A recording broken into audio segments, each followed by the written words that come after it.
Les non-dits en direct. Ici, on dit ce que d'autres préfèrent taire. Sans hystérie, sans fioriture. On décortique les déclarations clés, les faits et leurs conséquences, clairement, point par point, pour comprendre ce qui se passe et où ça mène. Si ce format vous plaît, abonnez-vous dès maintenant, mettez un like et laissez votre avis en commentaire. Votre opinion compte. Bonjour Garlandix, ici avec André Martianov. Bien sûr, nous allons parler de matériel militaire, mais je veux commencer par... je suis en train de le lire. Garland, puis-je te demander? Évidemment, tu es. Nous diffusons de l'autre côté aussi. Donc, je dois éteindre le son de l'autre. D'accord, bien sûr. Vas-y. Je reviens tout de suite dans une seconde. Oh, pas de problème. D'accord. Nous attendons André et nous allons commencer. Nous avons beaucoup de choses à discuter. Je veux parler de certains équipements militaires, ce que l'Iran possède. Et bien sûr, nous allons en parler. J'ai deux stations à la maison. D'accord. Une dans le bureau, une autre dans l'autre pièce. Et l'autre s'est mis à nous diffuser. Et je me dis, qu'est-ce que c'est? J'entends un son bizarre. C'est juste. D'accord. Donc, maintenant, tout va bien. D'accord. Allons-y.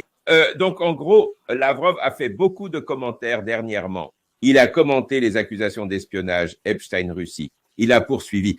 Et une des choses que je trouve intéressante et qu'il a essentiellement dit, vous savez quoi? Les États-Unis essaient toujours d'être l'hégémon. Ils essaient toujours de contrôler tout. Il a très précisément dit que les États-Unis essaient de contrôler les routes commerciales pour l'énergie.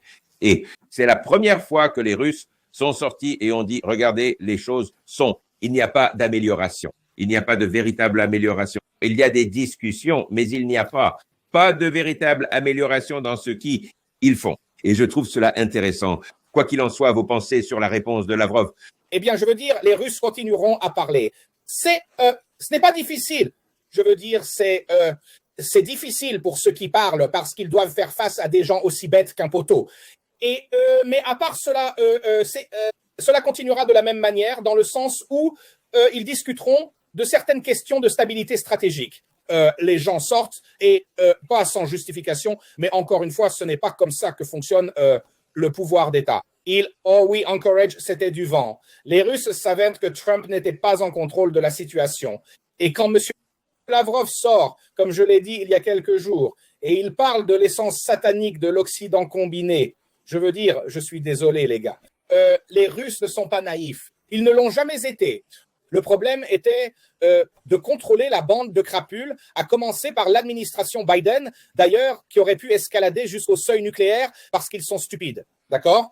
Et donc, vous ne pouvez pas corriger l'état mental des élites américaines et occidentales, Et quand Lavrov dit des choses comme ça, en gros, les Russes le savaient depuis le début. Ils savaient à propos d'Epstein. Ils savaient tout, vous savez. Eh bien, étant donné qu'il y a évidemment maintenant une théorie selon laquelle Epstein était un espion russe. Ouais. Il faut être sceptique. J'adore ça. Ouais, ils sont désespérés de dissimuler ça. Ils sont désespérés d'éviter d'être mis derrière les barreaux. Certains d'entre eux doivent être exécutés en fait pour les crimes contre l'inhumanité. Mais vous savez quoi? Tu ne peux pas te remettre de ça. Et c'est la fin officielle de la civilisation occidentale. Et quoi qu'il en sorte, je ne sais pas. Vous savez, en Europe, tout va bien, vous savez donc. Et c'est la fin. Et vous ne pouvez pas vous remettre de cette dégradation morale à un tel point que vous avez un ministre des Affaires étrangères d'une superpuissance nucléaire qui sort et dit « Oui, c'est une essence satanique ». Et c'est le cas, vous savez. Alors, et quand vous regardez naturellement ce qui se passait sur le front, vous comprenez essentiellement, clairement que nous regardons la décomposition complète, morale, spirituelle, ce que vous voulez, vous savez. Et les dossiers Epstein ne sont que la partie émergée de l'iceberg en réalité. Quand nous regardons naturellement ces personnes qui, les gens disent « Oh, nous sommes dirigés par ça ». Ouais, nous le sommes depuis de nombreuses années maintenant. Et voilà. Alors, les Russes savent tout ce que vous devez. Ils doivent le savoir à ce sujet. Alors, mais oui, ils continueront à parler en termes de stabilité stratégique, au moins pour ne pas escalader jusqu'au seuil nucléaire.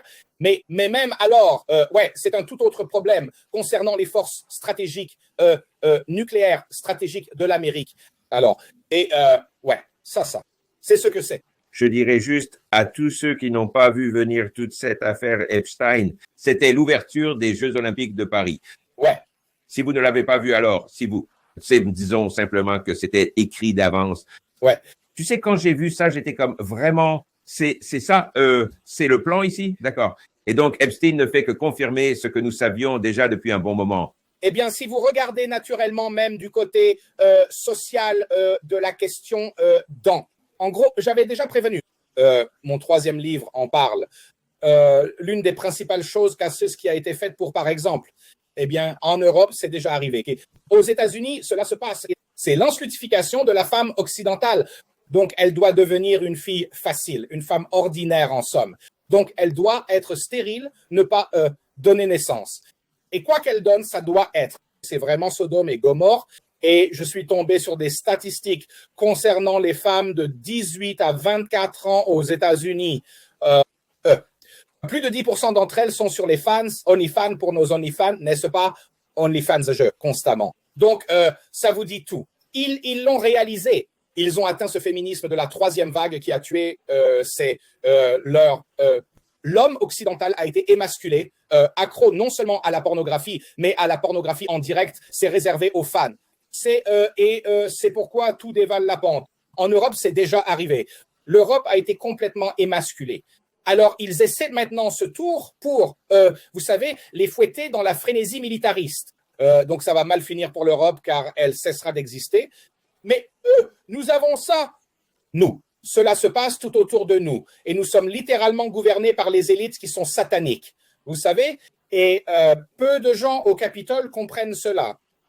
Hollywood est satanique. C'est essentiellement ce qu'il pousse, c'est du satanisme pur et simple, vous savez.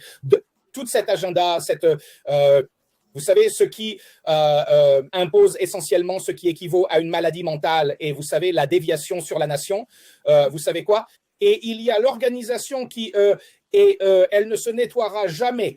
C'est la partie la plus vile, la plus méprisable. C'est le syndicat des enseignants américains. Ce sont des personnes complices de mutilation et en gros, essentiellement, d'abus sur des enfants américains. Ce sont eux qui soutiennent ces trans, peu importe quoi. Donc, ils ne se remettront jamais. Je veux dire, si vous voyez l'enseignant américain aujourd'hui, je veux dire, ne leur en parlez même pas. Ils n'enseignent pas les choses qui sont culturellement éternelles. Ils enseignent aux enfants conditionnés. La plupart des enseignants américains qui font cela, je veux dire, ils soutiennent les mêmes personnes sataniques qui font tout ce que nous savons déjà. Et encore, la question aujourd'hui est, ont-ils même mangé chèche, vous savez, des enfants et quoi que ce soit? Et de toute évidence, il devient clair qu'il y avait quelque chose qui se passait là-bas qui est au-delà, vous savez. Même les SS nazis, vous savez, et la Gestapo ne l'ont pas fait. Ces gens-là, évidemment, ils n'ont pas de ligne rouge. Ils sont juste purement sataniques. Ils sont purement maléfiques, vous savez. Et c'est ce que nous avons aujourd'hui. Oui, quand tu découvres qu'ils ont dit « Oh, le FBI aurait commencé à enquêter et ils sont sortis acheter de l'acide sulfurique, je suppose, pour faire fondre les corps. » Ouais, il y a toutes sortes de choses de cette nature. Ouais. Et tu ne veux pas, je ne veux même pas, presque pas savoir, c'est tellement mauvais. De toute façon, bon, revenons-en. Parlons des décisions insensées que ces gens prennent. Alors maintenant, tu sais, j'ai demandé, au général Jack Keane et à tous ces autres imbéciles, oui, il est temps de frapper l'Iran, d'attaquer l'Iran. Tu sais, ils agissent comme s'ils allaient simplement monter et frapper un gars qui ne peut pas riposter. Et je pense que cette fois, ça va vraiment mal tourner. J'ai en fait l'impression que même pendant la guerre des 12 jours, l'Iran retenait ses coups. Je pense qu'il est maintenant clair que l'Iran retenait ses coups. Mais je pense qu'ils ont maintenant le matériel militaire, à la fois défensif et offensif, pour vraiment infliger beaucoup de dégâts, pas seulement pour se défendre. Je ne sais pas comment ça va se passer. Je pense qu'ils peuvent, mais ils ont la capacité d'infliger une douleur vraiment grave à quiconque les attaque. Quel type de choses ressentez-vous ou pensez-vous ou savez-vous qu'ils ont? Ils ont beaucoup de copies indigènes et iraniennes de complexes de défense aérienne russes jusqu'à la capacité du S-300 PS au moins, vous savez. Donc, ils ont apporté quelques améliorations qu'ils ont faites eux-mêmes. Nous savons qu'il est là. Mais évidemment, c'est essentiellement une question de composition, vous savez. Ce n'est pas juste une défense aérienne ou quelque chose de ce genre. Nous savons qu'il y a eu quelques Su-35 ont été transférés. Mais encore une fois, pour vraiment évaluer l'unité, même si vous dites qu'ils ont, disons, une escadrille, ce qui équivaut à 8 à 12 avions, une sorte de demi-escadron, demi-régiment, ou la moitié d'un régiment, disons, vous avez besoin de temps. Cela prend des années pour vraiment les évaluer, pour leur apprendre à les piloter et les utiliser, comment les intégrer dans leur structure défensive globale. Mais bien sûr, nous savons ce que l'Iran possède. Et ils ont beaucoup de missiles de toutes sortes, vous savez. Donc, et c'est la chose, et ça. Pour croire ce qu'Alistair Crooke, un homme que je respecte énormément, Alistair C, je l'appelle monsieur, Alistair Crooke a écrit il y a quelques jours qu'il y avait une communication entre les États-Unis et l'Iran et Israël. Et il y avait essentiellement une proposition au début, Israël a dit que, oh s'il vous plaît, bientôt ce n'est pas nous. Oui, bien sûr, ce n'est pas nous qui faisons ça. Bon, ne nous attaquez pas, d'accord? Donc, c'est tous les États-Unis. Puis les États-Unis interviennent et disent que, oui, laissez-nous faire ce genre de choses. Vous savez, comme nous l'avons fait la dernière fois avec ça. Oh, oui, nous avons lancé une bombe là-bas. Oh, nous avons détruit leur problème nucléaire, programme. Ça a juste détruit quelques montagnes là-bas ou collines, peu importe. Donc, évidemment, l'Iran a rejeté cela. Et M. Alistair Crooke connaît beaucoup de sources là-bas. Il est définitivement professionnel comme moi dans cette région. Et il dit que l'Iran parle évidemment depuis une position de puissance. Et quoi que ce soit qui soit en cours d'assemblage en ce moment, eh bien, il devrait y avoir quelques suggestions aux généraux américains comme Kellogg, Keane, comme Ben Hodges. Les États-Unis n'oseront pas mener une guerre au sol, car ils ne peuvent pas mener une guerre au sol contre un véritable ennemi, sans parler du terrain de l'Iran qui est cauchemardesque. D'accord? Ce n'est pas le désert plat de l'Irak, vous voyez. L'Iran est totalement montagneux, des collines, ce que vous voulez, et ils ont une armée compétente, vous savez. Ces gens-là se battront, vous savez. Et donc, quand ils en parlent, oh oui, la guerre. Eh bien, pouvons-nous définir la guerre? Évidemment, c'est une activité de combat. C'est que les États-Unis feront la seule chose qu'ils savent faire. Ils entrent, utilisent tout avantage, ce qu'ils appellent levier, vous savez, avantage dans la guerre électronique, dans la reconnaissance et des choses comme ça, et ils essaieront de le supprimer. Ils essaieront d'activer une sorte de cinquième colonne qui est encore là pour des choses comme ça. Après cela, ils lanceront tout ce qu'ils ont en termes d'armes à distance et en termes de ce qu'ils diront, vous savez, ce train recyclant depuis les bases aériennes et depuis les porte-avions qui, évidemment, ont été éloignés des côtes de l'Iran. Et c'est tout. Et l'idée sera quelque chose comme « Oh oui, le public libéral à Téhéran se soulèvera, vous savez, et renversera ce régime des ayatollahs. » Je ne sais pas. J'ai des doutes à ce sujet, mais c'est la seule chose qu'ils peuvent faire. Et ils le feront à un moment donné, car nous savons que la plupart des guerres menées par l'Amérique se déroulent dans l'espace virtuel et par des actions de relations publiques. Ils déclareront, vous savez, quelque chose. Mais d'ici là, évidemment, d'après ce que j'ai compris, et encore une fois, ne me citez pas. Je cite M.M. Sir Alistair Crooke, qui en sait des ordres de grandeur plus que moi, vous savez. Il est arabiste, il est aussi cela, il est officier de renseignement et il connaît très bien la région. Donc, quand l'Iran a rejeté cela, ça vous dit quelque chose. Cela vous dit que non seulement ils sont prêts, mais encore une fois, notre ami commun, Mima, il vient de revenir, je vais le voir jeudi, il vient de rentrer de Téhéran, il dit que l'humeur dans les rues, nous sommes prêts, vous savez, ils sont prêts à se battre.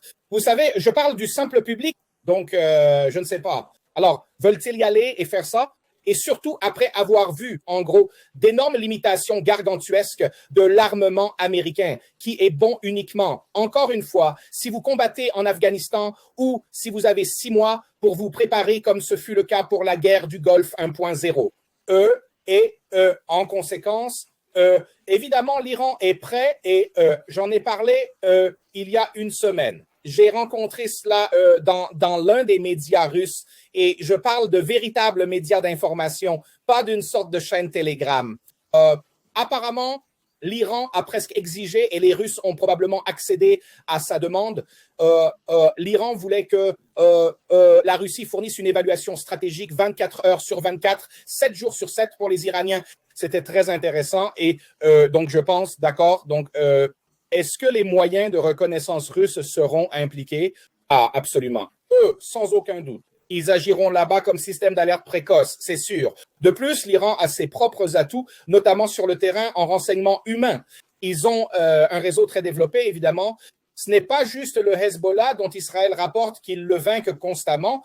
Le Hezbollah tout le temps, et pour une raison quelconque, cela ne mène nulle part, vous savez. Donc on verra.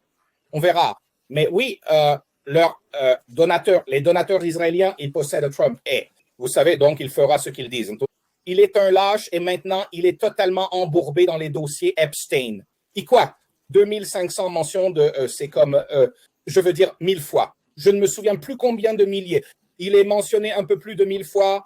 Donc, et il a menti à, eh bien, nous savions qu'il mentait. Oh, je n'ai jamais vraiment connu le type. Nous n'étions pas amis. Ouais, bien sûr.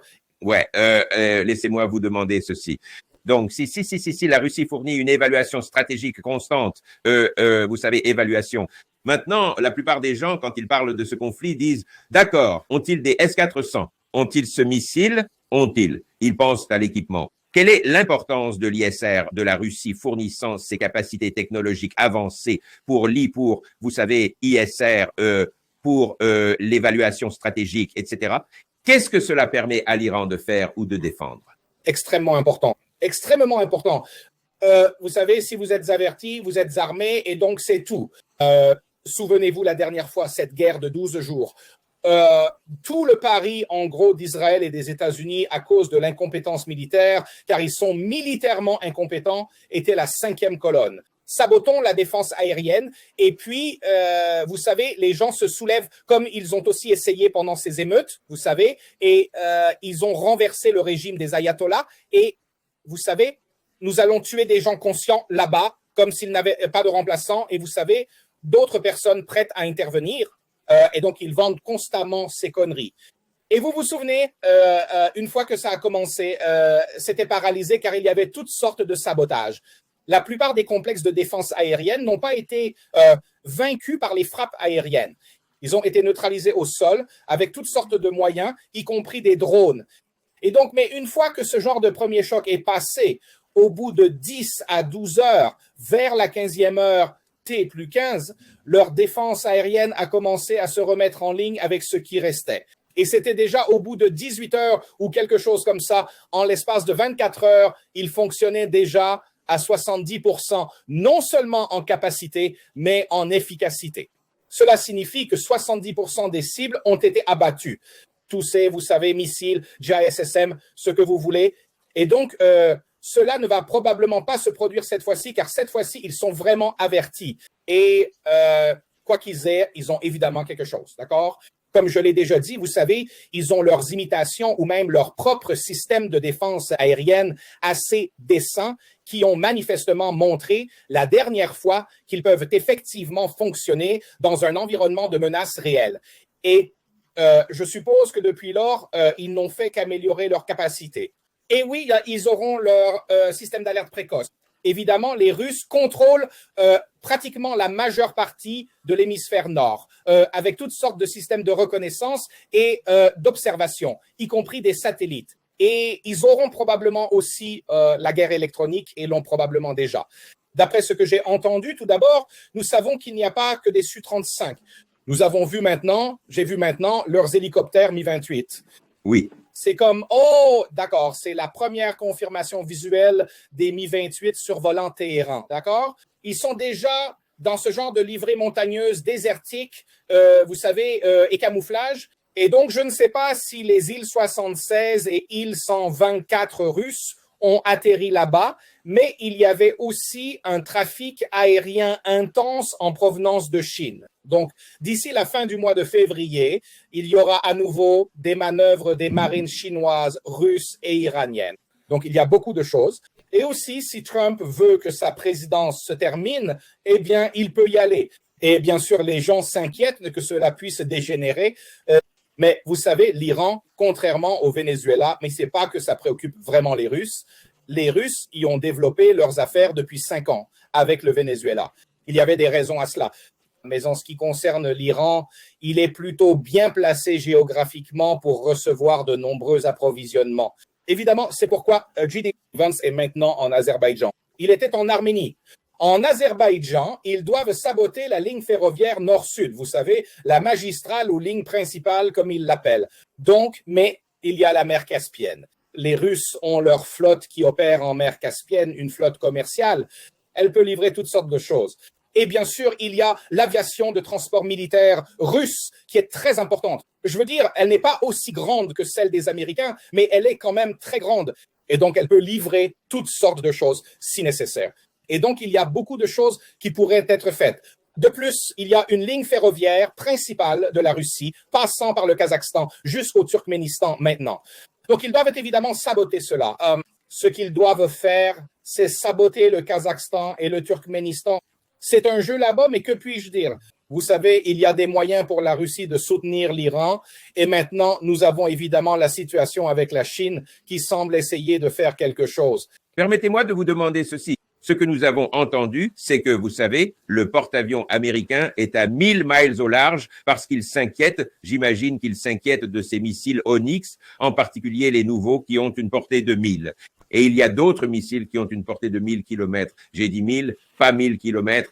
Mais à cette portée, comment tirez-vous? Je veux dire, cela inhibe grandement votre capacité à tirer ces Tomahawks lents, car cela facilite ensuite. Vous savez, vous avez beaucoup de temps pour savoir avant qu'ils arrivent, et ensuite, ils ne peuvent pas aller très loin à l'intérieur des terres. Votre avis sur les rapports selon lesquels les navires américains gardent leur distance? Eh bien, ils gardent leur distance. Et vous devez garder à l'esprit que le groupe de combat du porte-avions et le groupe naval américain, c'est, je crois, le Roosevelt. Ce porte-avions et 8 destroyers de la classe Harley-Burke. Ils ont. Chacun d'eux a 96 cellules. Eh bien, disons environ 100, d'accord? Disons 100. Il pourrait faire appel à un croiseur de classe, Ticonderoga, qui en a 120 avec eux, etc. Mais le fait est que beaucoup de gens ne comprennent pas. Ils pensent que, oh oui, ils ont 96 cellules, ce sont tous des Tomahawks. Non. En fait, selon ce qui circule dans tous les cercles militaires, la charge maximale est de 22 à 25 Tomahawks par destroyer. Le reste est constitué de missiles de défense aérienne, car ils ne peuvent pas se permettre de ne pas les charger, sinon ils sont de toute façon des cibles faciles.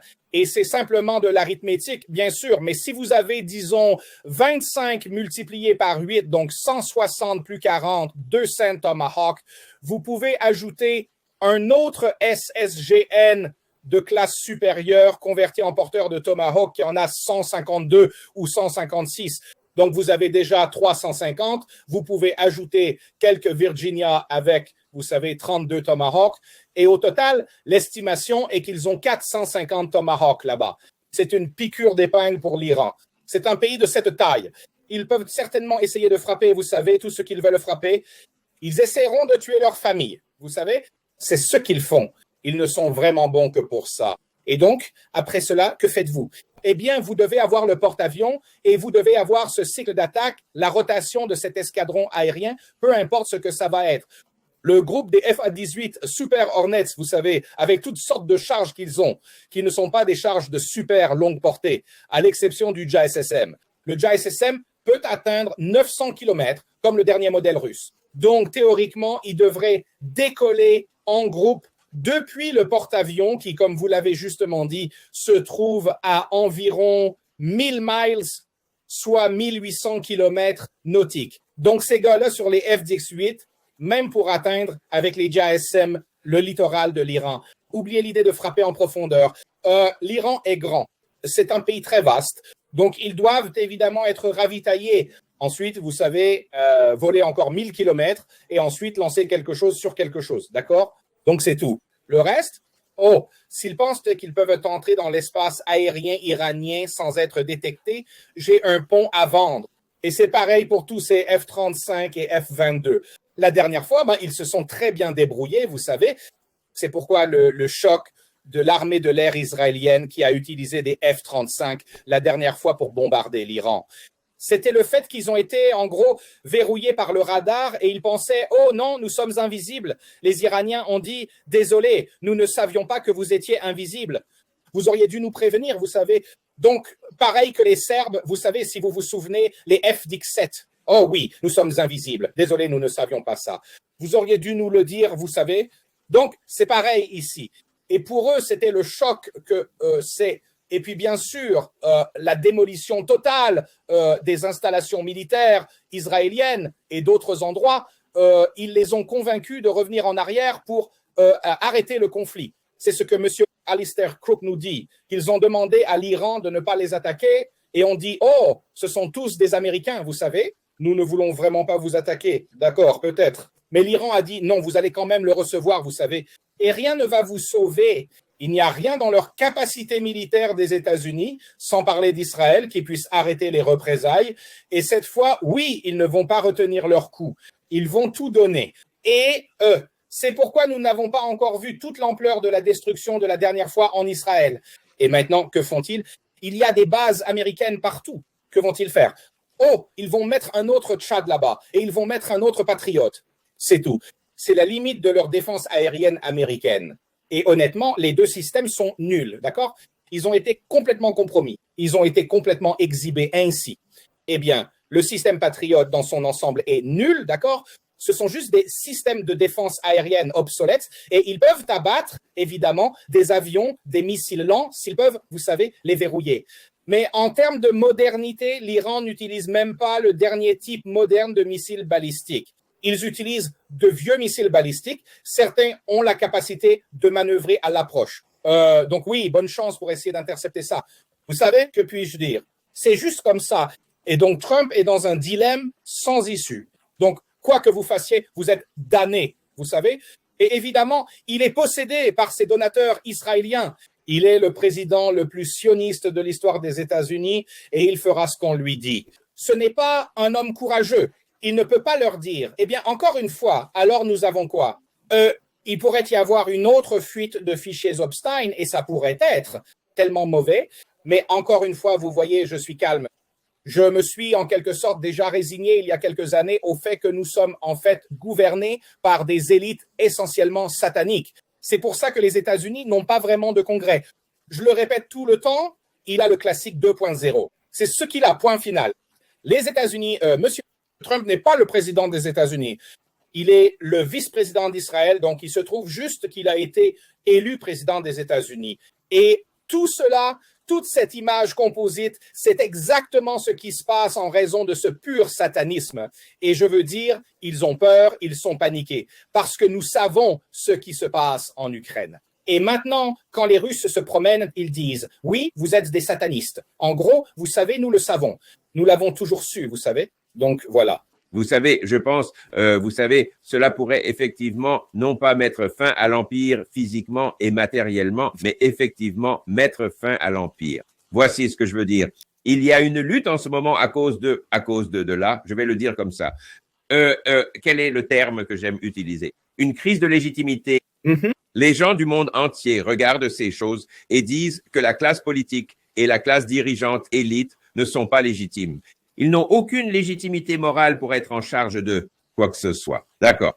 Donc, vous avez cela, donc, la fondation de un pays, une civilisation, c'est que les dirigeants ont une certaine légitimité morale. Ils n'en ont aucune, mais pire que rien. Absolument. Tu as mis le doigt dessus. Mais au milieu de tout cela, attaquer l'Iran, et je soupçonne qu'ils vont se faire saigner du nez. Si l'Iran veut leur faire saigner le nez, si l'Iran commence à tirer des salves de P-800 Onyx et des choses comme ça sur ces navires, certains de ces navires vont couler. Je veux dire, s'ils commencent à tirer, vraiment à faire tout ce qu'ils peuvent pour infliger de la douleur militaire, le peuple américain qui a été conditionné à penser depuis 1991, qu'en larguant des soi-disant bombes intelligentes, il a été conditionné à penser cela. Ils ont cette grande armée. Et se réveiller et découvrir que leur armée a pris un coup de poing au nez, c'est ça. Eh bien, je veux dire, c'est absolument. C'est le processus, mais vous touchez à la chose la plus critique, la civilisation et la culture. Comme Huntington a cité, je ne me souviens pas qui l'a cité. Il n'a jamais précisé la source d'ailleurs. Ce n'est pas la phrase de Huntington, de Blake Huntington, mais la civilisation et la culture en grand. Quelle est la culture aujourd'hui? Pédophile, porno, OnlyFans, déviation, mutilation d'enfants. C'est Sodome et Gomorrhe pour l'amour du ciel. Et c'est légiféré par, en particulier, non exclusivement par le DNC, par le Parti républicain, qui est aussi embourbé dans tout cela que les démocrates. Mais nous regardons le parti unique, qui est, oui, sataniste. C'est ce qu'ils sont. Et donc, oui, il y a des gens qui croient encore qu'il y a, vous savez, une sorte de démocratie qui fonctionne. Ce n'est pas le cas. C'est une théocratie. Et essentiellement, la République est morte et l'Empire est en décomposition. Nous pouvons le voir. Et l'une des raisons que beaucoup de gens ne comprennent toujours pas, les États-Unis avec l'Europe de l'Ouest, nous regardons environ 5 ou 850 par million de personnes. Le reste, 7 millions, 7,5 milliards de personnes, ils ne font pas partie de l'Empire américain. Si c'est, eh bien, ils les appellent le Sud global ou autre chose, ce n'est pas vraiment le Sud global. C'est tout simplement le monde en général, point final, vous savez. Et eux, s'ils pensent que les gens ne regardent pas ça et ne prennent pas note, j'ai des nouvelles pour eux. Ils le font. Et donc, le résultat est, encore une fois, nous regardons essentiellement la déclaration de Lavrov aujourd'hui. C'était aujourd'hui, en Russie, c'était hier, le jour du diplomate dans l'État. Vous savez, les diplomates, vous savez, comme les gens du service diplomatique, vous savez. Et il disait des choses qui, oui, peu importe ce que vous faites, nous allons reprendre nos territoires, les restes, et tout sera, comme cela a été déclaré tant de fois, tous les objectifs politiques de cette opération militaire spéciale seront atteints. L'un des objectifs politiques de cela, la démilitarisation et la dénazification de l'OTAN. Comment cela va-t-il se produire? Nous voyons déjà que militairement, c'est déjà à peu près arrivé. Ils n'ont rien là. Les États-Unis fournissent encore des armes. Ils fournissent encore comme 100 millions de dollars ici, 100 millions de dollars là, parce qu'ils sont eux-mêmes à court d'armes. Et ils fournissent bien sûr la reconnaissance et tout cela, vous savez, niveau maternel d'opération. Comme, ouais, allumons, éteignons, vous savez, ce Starlink, puis allumons-le et voyons à travers comme des gens de la ligne de front en Russie. Ouais, bien sûr. Et ils veulent obtenir le masque de, vous savez, la concentration des troupes. Donc c'est comme, les gars, vous êtes retournés à la maternelle, apprenez la vraie guerre, vous savez. Donc ils pensent vraiment qu'ils sont si bons et que ce tour primitif, vous savez, quelqu'un va l'acheter, vous savez. Donc, et c'est toute la chose qui est comme quand je dis qu'ils sont incompétents, je le pense. Ce n'est pas une figure de style. Et c'est pourquoi vous écoutez Keane ou Keller. Mon vieux, tu n'as jamais rien gagné dans ta vie, pour l'amour du ciel. Tu as perdu toutes les guerres que tu as jamais menées. Tu ne sais pas ce que gagner, vraiment gagner signifie, tu sais. Donc, quand tu regardes ça, et puis comme je l'ai déjà dit, l'image composite, c'est terrifiant. C'est une combinaison, encore une fois, de satanisme, d'incompétence, d'ambition, de péché humain jusqu'à. Je veux dire, bon Dieu, c'est biblique. Ce n'est pas une façon de mener une G, je le dirais comme ça, pas une façon de mener une guerre. Mais ils ont une chose de leur côté, ils sont bons en relations publiques. Regardez ça. Les troupes de Poutine forcées de cuisiner des pigeons. Oui, bien sûr. Absolument, oui. Pour les soldats en première ligne pour éviter de mourir de faim. Les troupes les vivent dans des conditions sordides. Il y en a un, il est juste là. Vous voyez ce type, il cuisine des pigeons. Oui, c'est la BBC. Si c'est la BBC, oui, la BBC est un centre de pédophiles. Londres, en général, est un centre de pédophiles. Ils aiment ces jeunes enfants, vous savez, et peu importe où ils sont dans, vous savez, le Parlement britannique. Donc, oui, c'est exactement ça. La plupart d'entre eux, de toute façon. Alors, ce sont des bas-fonds de l'escroquerie humaine, vous savez. Et donc, oui, ils ne peuvent combattre quoi que ce soit. C'est juste ridicule. Le corps des officiers de l'armée britannique, l'armée du Royaume-Uni est risible. C'est risible. C'est comme, bon Dieu, où avez-vous trouvé ces imbéciles, vous savez? Et pourtant, ils sont, vous savez, si bien, vous savez, mais ils peuvent écrire ces articles. C'est ce qu'ils peuvent faire. Ils peuvent le faire. Oui, tout à fait. Ils peuvent écrire des articles. Les Russes sont à court de missiles. Oui, ils mangent. Ils meurent de faim, se mangent entre eux. La dernière fois, ils se mangeaient entre eux. Oui, absolument. Et pourtant, ils s'en sortent mieux maintenant. Ils en sont aux pigeons. Et puis, évidemment, parce que nous savons que c'est à peu près terminé, mais c'était terminé en 2023, c'est juste que ces imbéciles continuent à jeter de l'argent mauvais, de l'argent bon après le mauvais. C'est le fait qu'ils blâmeront. 1, 2, 3, le général Frost, ils diront, oui. Les Russes ont gagné parce que c'est le gel, c'est l'heure, vous savez. Donc, vous ne pouvez pas les réparer. Ce sont de véritables menteurs. Ils n'ont ni honneur, ni humanité, ni décence, ni intégrité. Et c'est la majorité d'entre eux. Je ne connais pas les pourcentages, bien sûr. Je ne dis pas qu'il n'y a pas de bonnes personnes. Je veux dire, il y a encore, vous savez, quelques personnes intègres qui essaient d'élever la voix. Mais le point est que les États-Unis ne sont pas contrôlés par le Congrès et le président des États-Unis. C'est Israël qui tire les ficelles. Et donc, on peut aussi remercier nos hérétiques. Ils se disent, pour une raison quelconque, chrétiens, mais évidemment, ce sont les sionistes chrétiens dont la loyauté n'est pas envers les États-Unis. Leur loyauté va à Israël. 57 millions d'entre eux, la dernière fois que j'ai vérifié. Donc, je dirais que les Iraniens sont susceptibles d'avoir quelques P-800 Onyx. Est-ce qu'ils en ont? Savez-vous s'ils ont les leurs? Quelles sont leurs capacités en matière de missiles anti-navires pour l'Iran et les États-Unis, selon vous? Quel type de système, Aegis ou autres systèmes, ont-ils pour la défense? Qu'est-ce que vous savez ou savez-vous ce que l'Iran a en termes de missiles internavires? La Russie a peut-être transféré un P-800, mais seulement la variante d'exportation qui a une portée de 300 km. C'est encore suffisant pour couler n'importe quoi dans vous savez, le golfe Persique. Ne vous y trompez pas. Mais ils ont développé certaines choses par eux-mêmes. Et ils disent, ce que je crois, qu'ils ont été chronométrés et horodatés sur le Mark II+, vous savez, des missiles anti-navires supersoniques qui ont une portée beaucoup plus grande, beaucoup plus étendue. Je doute qu'ils aient un P-800 d'une portée de 1000 km, mais ils devraient certainement avoir un certain type de lequel. Et encore une fois, tout ce qui a été livré récemment, ça pourrait être les complexes Bastion, qui sont, vous savez, le système effrayant. Ils ont probablement aussi certains types de missiles chinois. Donc, ils ont ça. Les États-Unis ont une seule chose qui peut combattre cela. C'est un Indien. C'est SPI 1, 2, 3, 5, 6 maintenant, un radar SPI 6 avec un réseau à phase active et c'est intégré dans le système de gestion de combat Aegis.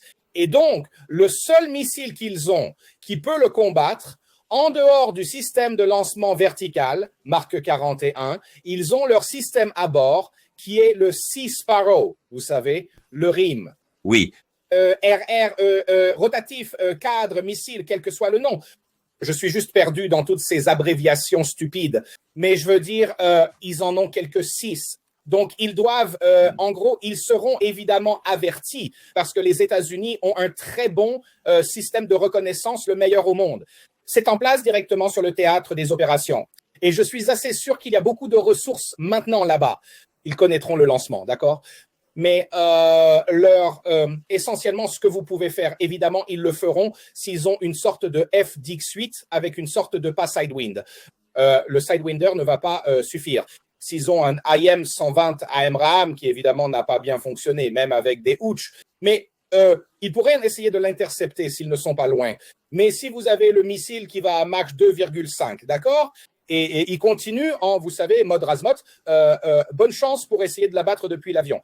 Donc, ce qu'il vous reste, c'est essentiellement leur radar, qui est leur radar général, qu'ils ont évidemment le SPI 1, 2, 3, 4, quelle que soit leur modification.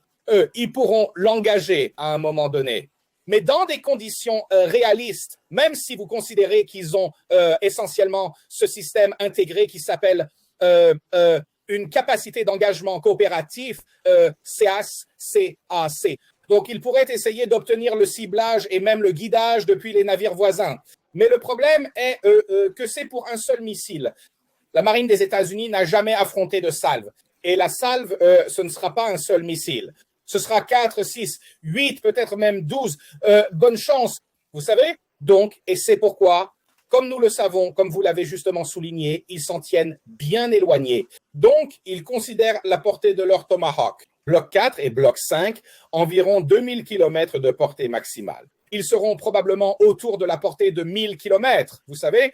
Ils vont en gros manœuvrer à la limite pour rester aussi loin que possible de ça parce qu'ils ont peur de s'y frotter. C'est tout à fait normal. Je veux dire, il n'y a rien de mal à ça. C'est une solution sensée, pour ainsi dire. Mais oui, l'Iran est capable de garder leur marine américaine littéralement loin de la baie, vous savez, pour ainsi dire. Donc, et c'est pourquoi ils transfèrent autant de leurs essentiellement d'actifs, en particulier des F-22, F-35, quoi que ce soit, probablement des F-15 au sol, ou qu'ils seront basés, je ne sais pas, mais je ne sais pas, au Chili, je ne sais pas, en Turquie, j'en doute, mais Israël peut-être, mais je ne suis pas sûr. Israël va mentir, bien sûr. Ils diront, non, vous savez, ce n'est pas nous. Oh oui, c'est vous. Et donc, avec ce tas de bases là-bas, mais elles sont toutes à portée. Donc, vous pourriez perdre, dans certaines circonstances, un nombre très important d'avions de combat si Dieu nous en préserve. Cela en vient à cela, vous savez. Donc, c'est une situation très instable. Il est difficile de vraiment prédire comment cela va évoluer. Mais, encore une fois, Trump n'a pas le choix. Il doit persévérer avec ça. Il essaiera de faire ces trucs idiots, vous savez, que personne n'achète plus, vous savez. Mais, et même les gens d'Iran disent, l'ambiance dans la rue est, nous sommes prêts. Nous avons déjà été là. Nous sommes prêts. Vous savez donc, ce ne sont pas des Arabes. Ils ne comprennent pas qui sont les Iraniens. Ce sont des héritiers. Ce sont des Perses. Ils sont les héritiers de l'ancienne civilisation et bien qu'ils soient essentiellement une civilisation islamique, ils ont hérité de beaucoup de fierté en eux-mêmes. Vous savez, beaucoup de choses qui sont effrayantes. C'est de la culture et c'est ce que beaucoup de gens ne comprennent pas.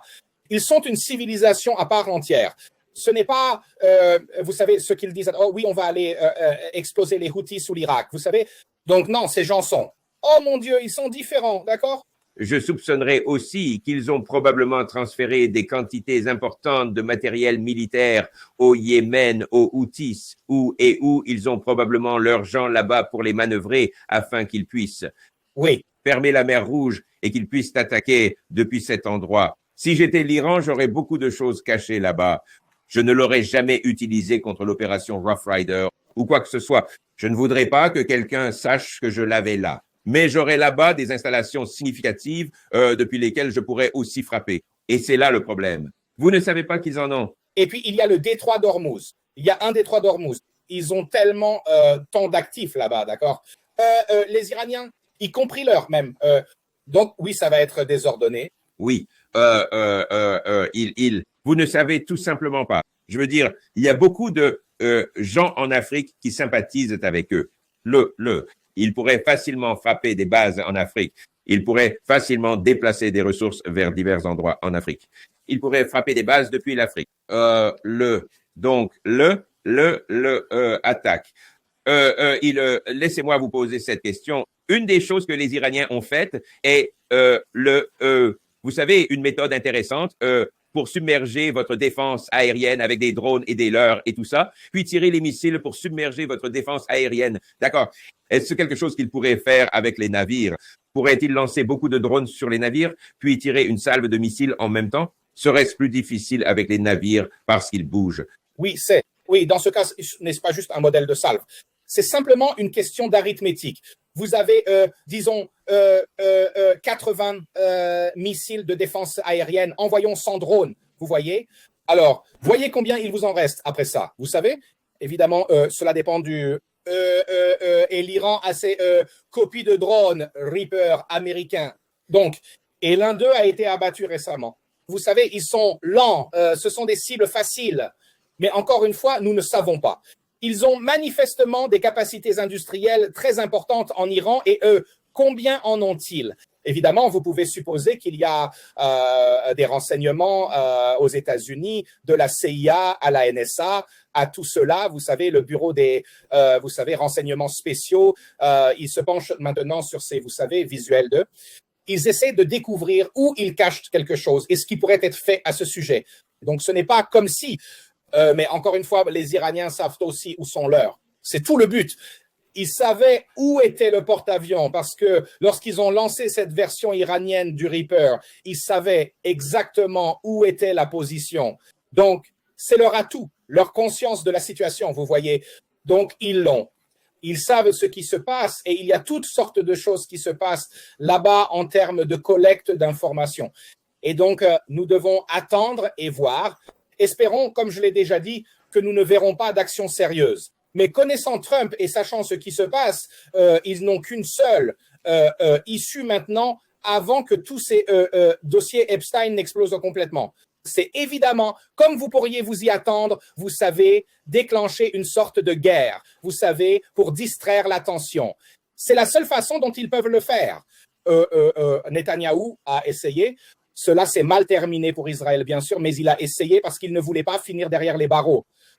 Ces gens-là, si ces crimes sont confirmés, d'après ce qu'ils faisaient, ce qui est encore une fois, c'est un culte satanique. Vous savez, ils ont probablement tué des gens. Ils les ont mangés, manifestement certains.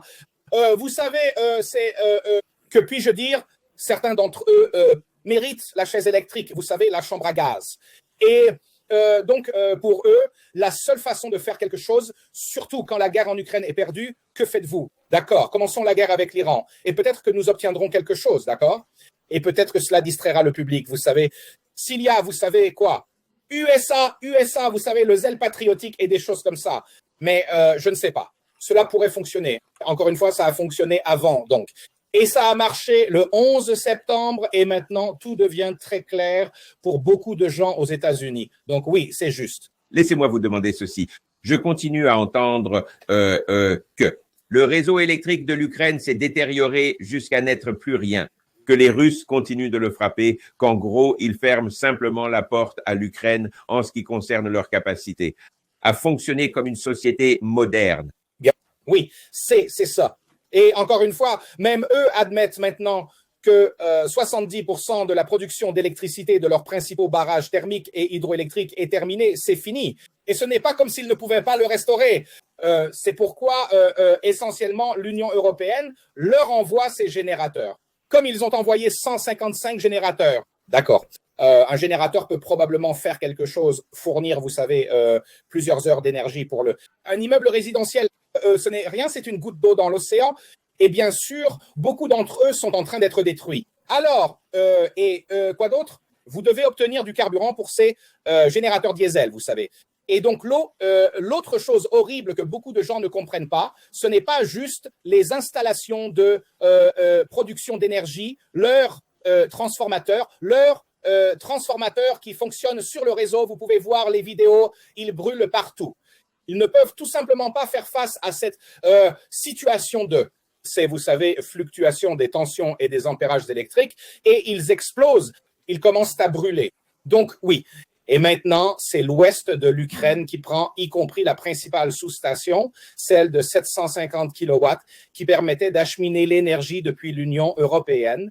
Ils ne vont plus l'obtenir non plus. Donc, oui, c'est la fin de l'État ukrainien tel que nous le connaissons. Et après cela, il y aura le rideau de fer là-bas, vous savez, les gardes et les Russes regarderont ce qui se passe là-bas. Ils ont donné. En fait, les Russes ont été trop patients pendant trop longtemps. Alors maintenant, vous savez, comme je l'ai dit, personne ne veut les trier maintenant F pour, vous savez, entre les bons et les mauvais Ukrainiens. C'est tout pareil maintenant. C'est la société qui a donné, qui le voulait, qui nous a encore donné des atrocités contre le peuple russe. Oh mon Dieu, nous reconnaissons évidemment le schéma ici. Ils ne sont pas doués pour se battre, surtout ces gars de l'OTAN occidentale qui... C'est pourquoi la Légion internationale a été dissoute aujourd'hui. Et ces gars ont été envoyés sur les lignes de front. Maintenant, nous verrons comment ils se battront sur les lignes de front. Donc, ils ont commis des atrocités qui sont méprisables. C'est au niveau des massacres de Khodorkovsky et tout simplement horrifiant. Donc, mais oui, les Européens sont d'accord avec ça. Tant que les Russes meurent d'une manière ou d'une autre dans les camps de concentration, ça va, vous savez. Alors, ils doivent avoir leur football, les Jeux Olympiques et des choses de cette nature. Eh bien, les Russes feraient de mieux de se ressaisir, car regardez ça, un haut diplomate de l'UE.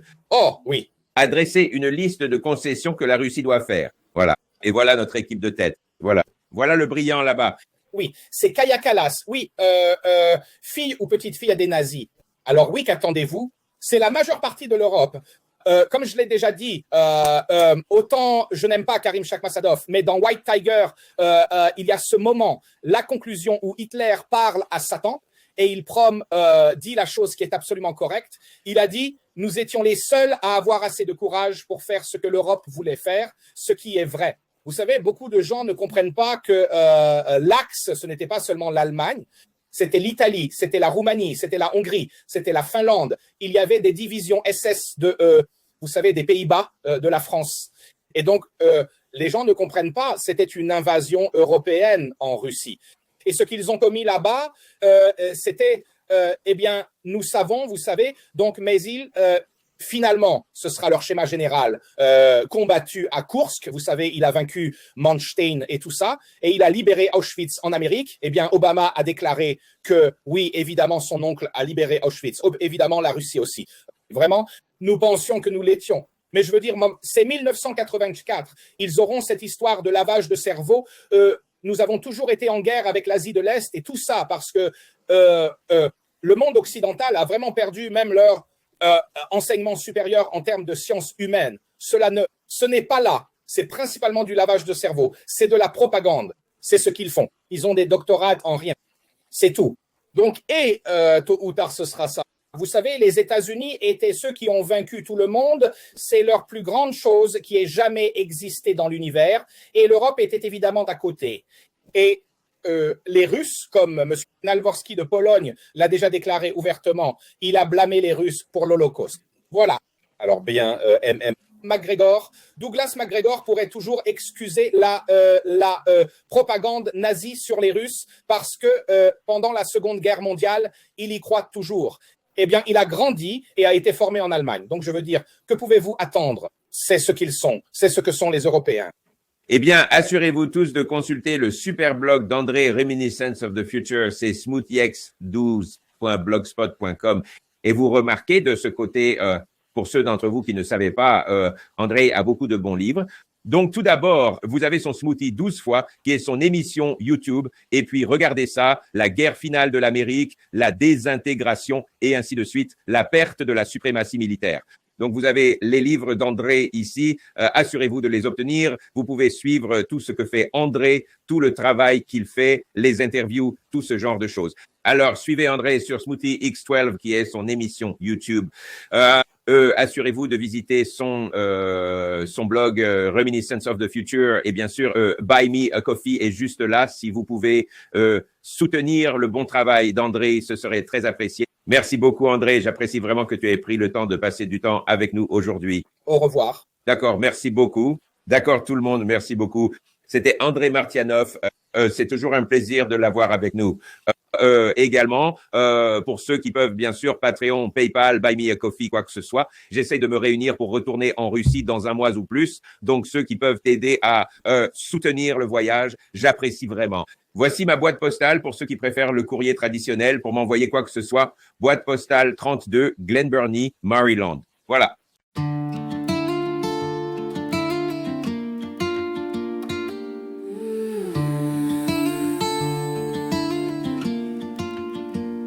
Dans le bruit des écrans, les ombres font la loi. Des titres qui s'allument puis s'éteignent sans voix. On lit entre les lignes, on suit le fil discret. Les mots qu'on n'a pas dit, les gestes qu'on promet. La nuit porte des preuves, des signes à moitié. Un chiffre, une image, un regard détourné. Si tout semble clair, c'est peut-être un décor. Nous on cherche la faille et la vérité dehors. Les non-dits, on les met en lumière. Quand le monde se tait, on écoute la poussière. Les non-dits, on recolle le sens. À froid, sans cri, mais avec exigence. Les non-dits, au cœur de la nuit, on ouvre les dossiers. Et le réel surgit.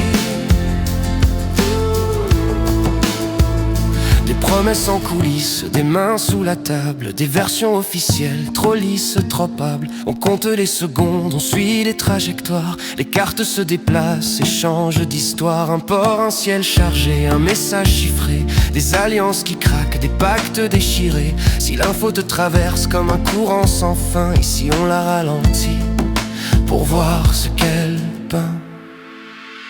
Les non-dits, on les met en lumière. Quand le monde se tait, on écoute la poussière. Les non-dits, on recolle le sens. À froid, sans cri, mais avec exigence. Les non-dits, au cœur de la nuit, on ouvre les dossiers. Et le réel surgit. On ne vend pas des peurs, on cherche des repères. On sépare le bruit des faits, la scène du mystère. Chaque phrase a son prix, chaque silence un poids. Mais la vérité respire quand on tient le cap droit. Regarde bien la trame, derrière le spectacle. Les détails sont des clés et les angles des actes. Si tu veux comprendre au lieu de simplement croire, reste avec nous, on remonte le miroir. Les non-dits, on les met en lumière. Quand le monde se tait, on écoute la poussière. Les non-dits, on recolle le sens. À froid, sans cri, mais avec exigence. Les non-dits, au cœur de la nuit, on ouvre les dossiers et le réel surgit.